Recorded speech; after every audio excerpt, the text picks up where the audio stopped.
Jelasnya Islam menganjurkan kita untuk mengingat mati guna maksud-maksud yang positif, supaya orang lalu sadar hidup ini cuma sebentar. Maka mumpung hidup, nah ini mumpung, tapi mumpung yang baik. Mumpung hidup, maka hidup yang singkat ini harus saya pergunakan dengan sebaik-baiknya, melakukan kebajikan yang sebanyak-banyaknya, menjauhkan rasa malas, menunggu keajaiban yang datang dari langit, berleha-leha, bermain-main, sementara maut kalau dia datang tidak pernah main-main. Pantas kalau seorang penyair bernama Syauqi memesankan, tazawwad bittaqwa fa innaka la tadri idza hanna al-lailu hal ta'ishu ila al-fajri, kam min sahihin mata min ghairi illatin wa kam min alilin 'asha hinan min ad-dahri. Persiapkan dirimu dengan takwa, sebab kamu tidak tahu apabila malam datang kamu masih bisa hidup apa enggak besok pagi. Apa ada jaminan saudara yang kumpul di depan saya malam ini besok masih bisa hidup? Tidak. Ada jaminan? Tidak ada sama sekali. Kam min sahihin mata min ghairi illatin. Berapa banyak orang sehat mati enggak pakai sakit lagi. Sebabnya kadang-kadang ringan saja. Ada yang cuma jatuh di kamar mandi, mati. Ada yang cuma ketiban pensil. Iya, kalau ketiban pensil 3 peti masa enggak mati. Ta'addadatil asbab wal mautu wahid. Sebabnya boleh jadi macam-macam, tapi mati satu juga, yaitu mati. Dia seperti kelapa yang terlalu tua jatuh ke bawah, yang kembang baru keluar pun jatuh ke bawah. Itulah mati. Dia datang menjemput yang bayi, dia datang mengambil yang anak-anak, dia datang juga kepada yang remaja, kepada yang dewasa, kepada yang tua sekalipun. Jangan yang remaja lalu berpikir, gua rasanya masih jauh banget mau mati. Ini sesuatu yang pasti yang kita tidak pernah diberitahu kapannya. Kalau dikasih tahu kapannya kan kita bisa, umpama malaikat maut datang ke rumah saya, saudara Zainuddin kau mati 80 tahun lagi. Wah, saya kan berhitung, masih lama, poya-poya aja dulu Tapi ini tidak pernah diberitahu kepada kita. Lantaran tidak diberitahu itulah kita perlu bersiap-siap dengan selalu mengingat-ingat mati yang mendorong kita untuk berbuat positif. Satu contoh peringatan mati yang mendatangkan positif pada peristiwa ketika turun perintah hijrah. Ketika di Mekah sudah terpepet turun perintah hijrah. Ini sahabat yang berangkat hijrah, jangan dikira semua bulat hati. Ada yang mikir, kalau saya hijrah berangkat dari Mekah ke Madinah, nanti di tengah jalan dicegat oleh kafir Quraisy lalu dibunuh, mati saya. Takut mati. Allah peringatkan, kullu nafsin za'iqatul maut. Kamu disuruh hijrah saja takut mati, padahal kamu tahu semua yang hidup bakalan mati. Diam saja di Mekah mati, hijrah ke Madinah pun akan mati. Mendengar ayat ini, Sayyidina Umar bin Khattab seperti dibakar semangatnya. Kalau sebagian sahabat hijrah sembunyi-sembunyi, beliau mau hijrah itu malah bajingan Quraisy dikumpulkan dekat Ka'bah. Pidato, ya ma'syarah Quraisy, dedengkot Quraisy, dengerin, besok pagi yang namanya Umar bin Khattab mau hijrah dari Mekah ke Madinah. Siapa yang kepengen kepalanya berpisah dengan badannya, persilahkan cegat Umar di jalanan. Besok dengan tenang dia berangkat hijrah, gak ada yang berani nyegat. Tuh Quraisy juga barangkali mikir, gue ngapain nyegat penyakit. Begitu ingat mati, timbul semangat juang, timbul semangat berbuat. Ini ingat mati yang positif, bukan yang melemahkan semangat. Dah jangan kerja rajin-rajin dah, lu bakalan mati. Ini ingat mati yang salah pasang. Ingat mati seharusnya mendorong manusia untuk berbuat lebih tekun. Allah memberikan peringatan, qul Innal mauta allazi tafirruna minhu fa innahu mulaqikum. Katakan, maut yang kamu akan melarikan diri daripadanya, yang kamu takuti benar dia pasti akan datang menjemput kamu. Saudara-saudara hadirin yang saya hormati, datangnya memang tidak kita harapkan yang namanya maut. Tapi sekali dia datang, tidak ada pintu tempat kita lari. Dia memang tidak pernah kita undang. Tapi sekali dia datang, mengetok pintu, kekuatan apa yang bisa menolak? Dia sebuah tanda seru dalam kehidupan. Apa yang menyebabkan orang takut mati? Pertama barangkali karena dia tidak tahu bagaimana kehidupan sesudah mati. Alam kubur gelap, alam akhirat gelap, sehingga dia bingung. Lantaran bingung lalu jadi takut. Yang kedua boleh jadi oleh bayangan-bayangan dosa yang pernah dia kerjakan di dunia ini. Kerjanya cuma menumpuk dosa. Dia gembira, bahagia, tertawa di atas tumpukan dosanya, merasa segan berpisah dengan seluruh kehidupan ini. Sehingga boleh jadi maut adalah sesuatu yang ditakutkannya benar dalam kehidupan. Tapi bagaimanapun takutnya, tidak ada tempat lari dari dia. Dalam ayat lain Allah jelaskan, Aynama takunu yudrikumul mautu walau kuntum fi burujim musayyadah. Di mana saja kamu berada, dalam benteng yang paling tangguh sekalipun, maut pasti akan datang menjemput kamu. Nah, bagaimana caranya maut datang menjemput kita? Bila datang dia, sang malaikat pencabut nyawa, malaikat Israel namanya, hendak mengambil roh kita. Dalam suasana macam begitu, di akhir kehidupan dunia, dalam berhadapan dengan sakaratul maut, terbagilah manusia dalam dua bagian besar. Pertama, yang menghadapi sakaratul maut itu dengan husnul khatimah, baik di akhirnya, sehingga pada saat ruhnya berpisah dengan jasadnya, kelihatan dia seperti senyum, mukanya cerah. Bahkan sebelum itu boleh jadi dia sempat meninggalkan pesan-pesan yang baik. Ada yang sempat azan, ada yang sempat baca Quran. Pernah kan nemui orang yang mau mati seperti itu? Yang sempat azan, yang sempat baca Quran, yang sempat meninggalkan wasiat-wasiat yang baik. Sebab apa? Malaikat maut datang menjemput mereka juga dengan baik-baik, dicabut ruhnya perlahan-lahan. Tapi sungguh pun perlahan-lahan, pedihnya, sakitnya tetap tiada tara. Rasulullah sallallahu alaihi wasallam, dikala beliau hendak berhadapan dengan sakaratul maut, diceritakan mencelupkan tangannya ke dalam gelas berisi air, lalu mengusapkannya ke muka beliau seraya berdoa, "Ya Allah, mudahkan saya dalam menghadapi sekarat ini." Beliau juga yang mengatakan bahwa sakitnya sakaratul maut sama dengan 300 kali bacokan pedang. Sehingga kita diajarkan doa, di antara doa selamat itu kan ada, Allahumma hawwin alaina fi sakaratil, ya Allah, mudahkan saya di dalam menghadapi sakaratul maut itu.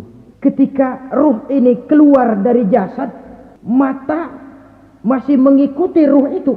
Sehingga kadang-kadang ada yang matanya terbelalak dan tidak sempat ditutup, terbuka terus, mengikuti ruh itu keluar dari jasadnya.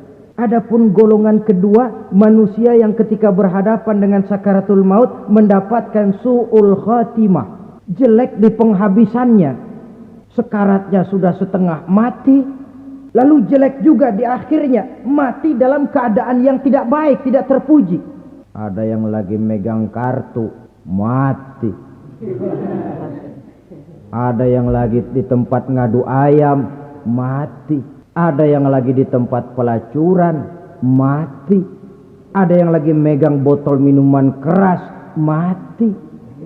Nih barangkali malaikat maut gemes banget nariknya, lu bajingan, lu tarik terus dan amal ampun. Mati su'ul khatimah. Makanya bagus itu Kadang-kadang di majelis-majelis taklim kan sering dibaca ya Allah biha, ya Allah biha, ya Allah bi husnil khatimah. Kan ada itu? Ada enggak? Saudara hadirin, mohon agar oleh Allah kita diberikan husnul khatimah, baik di saat ruh akan berpisah dengan jasad. Ini sesuatu yang pasti. Sang malaikat maut datang menjemput nyawa. Setelah ruh berpisah dari badan, maka tinggallah sang badan, ditangisi oleh semua yang kita tinggalkan. Sehingga kepada putrinya Fatimah, ketika malaikat maut datang hendak menjemput baginda Nabi, beliau berkata kepada anaknya, Fatimah, kamu tahu siapa yang datang? Saya tidak tahu, Bapak. Yang datang hadimul lazat. Itu dia yang menghancurkan seluruh kesenangan dunia. Wa qati'us syahwat, yang memisahkan kita dengan seluruh yang kita cintai. Dia malaikat maut, Pak. Manakala jasad sudah ditinggalkan oleh roh, itulah yang dikerubungi orang. Anak menangis, istri menangis, orang tua bersedih, teman-teman merasa kehilangan, menangisi jasad.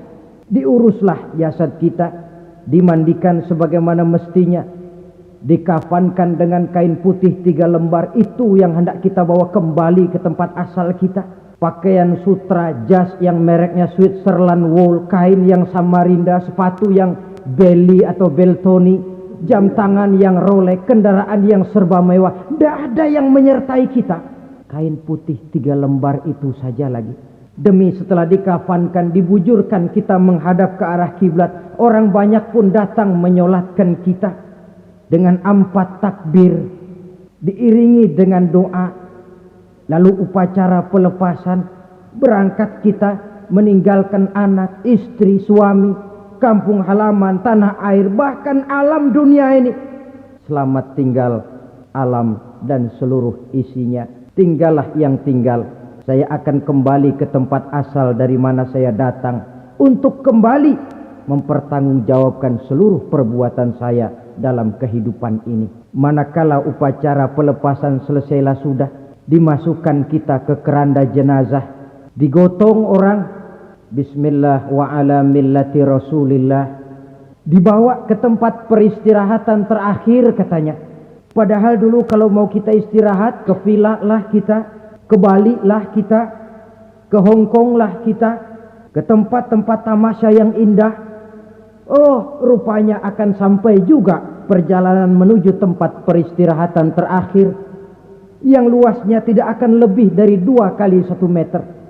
Diusung orang kita, diantarkan orang banyak. Manakala sampai ke atas liang lahat, pengusung jenazah dibuka, diturunkan kita ke liang lahat, dibaringkan. Gumpalan tanah akan jadi bantal kita. Muka dibuka, dihadapkan ke arah kiblat. Setelah itu ditutup liang lahat kita dengan kayu. Masih belum kurang, diuruk dengan tanah. Yang menguruk orang-orang yang tadinya mencintai kita, menyayangi kita. Tapi ketika jasad sudah ditinggalkan ruh, habis rupanya cintanya. Coba jasad kalau sudah ditinggalkan ruh, 3 hari aja di rumah, serem. Ya mayit, siapa yang betah nemenin mayit? Lalu bila upacara pemakaman selesai, maka berusahlah semuanya. Para pengantar akan kembali ke rumahnya masing-masing. Maka masuk kita ke alam kehidupan, yaitu yang disebut alam barzakh atau alam kubur. Apa selesai hidup sampai di situ? Tidak. Hanya beberapa langkah setelah yang mengantar kita pulang.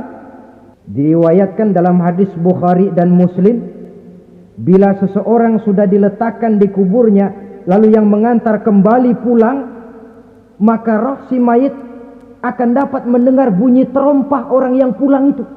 Bunyi terompahnya terdengar.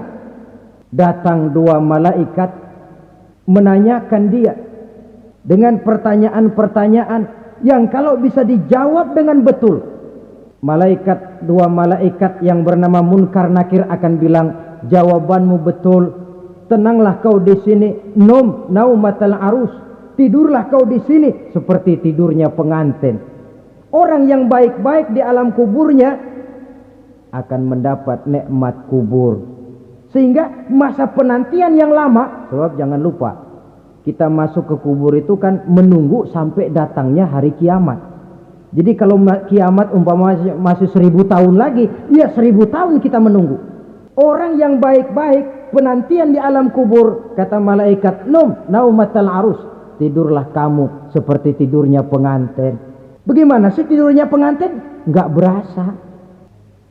Iya, kata anak sekarang, endah aja udah. Begitu mendusin pagi, kata lakinya, malam sebentar bener ya Neng. Sebentar betul katanya malam. Iya tentu saja tidak terasa. Kenapa? Dia tidak pernah memikirkan waktu. Terbawa oleh kenikmatan dan kelezatan yang dirasakannya dalam kehidupan. Tapi orang kafir, orang yang dosanya bertumpuk, tidak sanggup menjawab pertanyaan dua orang malaikat, maka dia akan mendapat azab di alam kuburnya terus menerus siang dan malam sampai datangnya hari kiamat. Ibarat maling ayam ketangkep, belum masuk pengadilan udah digebugin duluan. Kan begitu kan? Ada maling ayam nggak di sini? Nah, itu yang nyaut tadi pengalaman itu. Di sidang belum divonis, belum digebugin babak belur. Saudara hadirin, maka alam kubur bisa merupakan raudhatun min riyadil jannah. Taman di antara taman-taman surga, pun juga bisa merupakan hufratun min hufarin niran, menjadi liang daripada neraka. Ada lagi riwayat yang dari Imam Muslim yang diperoleh dari Zaid bin Sabit. Zaid bin Sabit cerita, satu hari kami bersama Rasulullah SAW berada dalam kebun kepunyaan Bani Najjar. Rasulullah sedang duduk di atas keledai. Tiba-tiba entah bagaimana itu keledai terkejut, kaget, berontak, hampir Rasulullah jatuh. Rasulullah kemudian bertanya, rupanya di kebun itu ada kuburan tua, 5 atau 4 kuburan.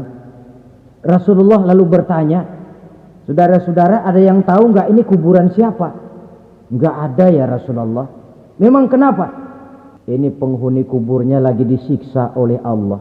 Andai kata boleh saya mohon kepada Allah supaya kamu dengar seperti yang saya dengar, andai kata saja kamu kuat mendengarnya, saya pasti akan berdoa. Tapi sayang, saya yakin kamu pasti tidak akan kuat mendengar mereka mendapat azab di kuburnya. Hadis sahih riwayat Imam Muslim dari Zaid bin Sabit. Kehidupan di alam barzakh. Pak, iya kalau yang matinya dikuburin. Lah kalau yang matinya diceburin ke laut, dibakar, di medan perang hilang nggak ketahuan kemana jenazahnya. Saudara, hilang kek, dikubur kek, di dalam lautan direndam kek, itu kan cuma logika kita. Menurut Allah tidak ada perbedaan orang mati dikubur di dasar lautan atau dibakar sampai jadi abu atau gugur di medan perang tidak ketemu jenazahnya. Entah mereka tetap masuk ke alam barzakh namanya.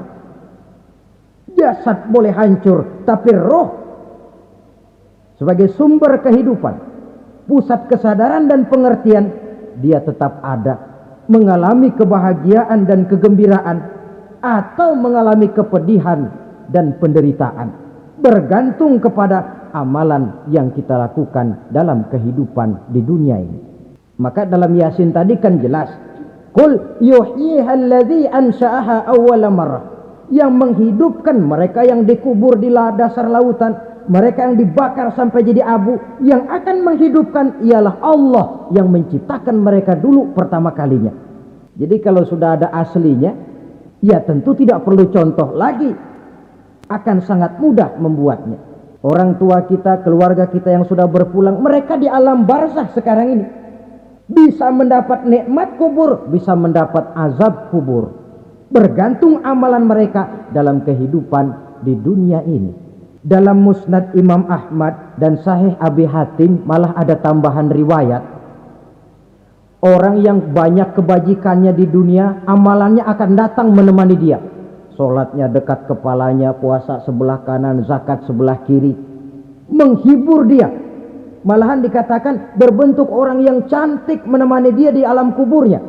Aneh, dia tanya, man anta lam ara fid dunya ajmal minka. Siapa kamu? Di dunia ini belum pernah saya melihat orang secantik kamu. Dia jawab, ana amaluka soleh.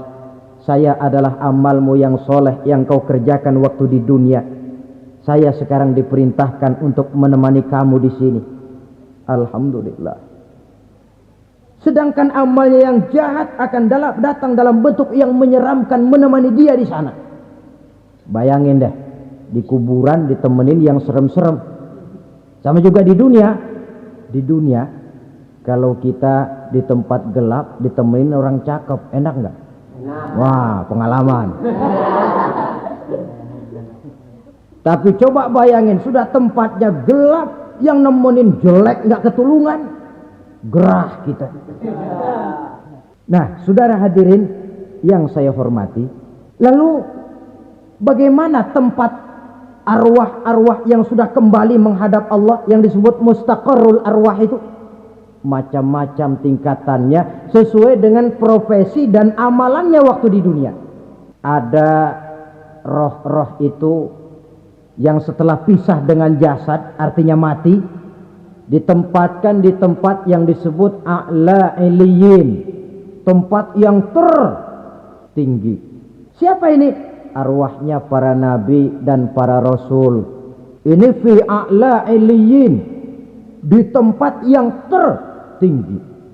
Arwahnya para nabi, arwahnya para rasul. Dan karena kita bukan nabi, bukan rasul, ya jangan mimpi dapat tempat fi a'la iliyin. Kecuali kalau Allah menghendaki, itu hak prerogatif Allah. Tapi kan tidak adil kalau Allah melakukan itu. Ini kelompok roh-roh yang masuk golongan VIP. Wah, the first class. Para nabi, para rasul. Lalu ada pula roh-roh itu yang setelah pisah dengan jasadnya diumpamakan seperti burung-burung hijau yang berterbangan di perkebun-kebunan surga. Roh siapa mereka ini? Rohnya para syuhada, orang-orang yang mati syahid gugur membela agama. Nah, ini bedanya orang mati syahid dengan pahlawan, ya. Apa bedanya syuhada dengan pahlawan? Kalau syuhada, orang yang gugur membela agama, niatnya karena Allah, mati syahid. Kalau pahlawan, orang yang gugur membela negara, orang yang dianggap berjasa kepada pemerintah. Klimaksnya, kalau orang mati syahid jelas surga, tapi pahlawan belum tentu surga. Kenapa? Bergantung kepada negara macam apa yang dibelanya dan pemerintah model mana yang dibelanya. Di negara-negara komunis misalnya, banyak nggak pahlawan?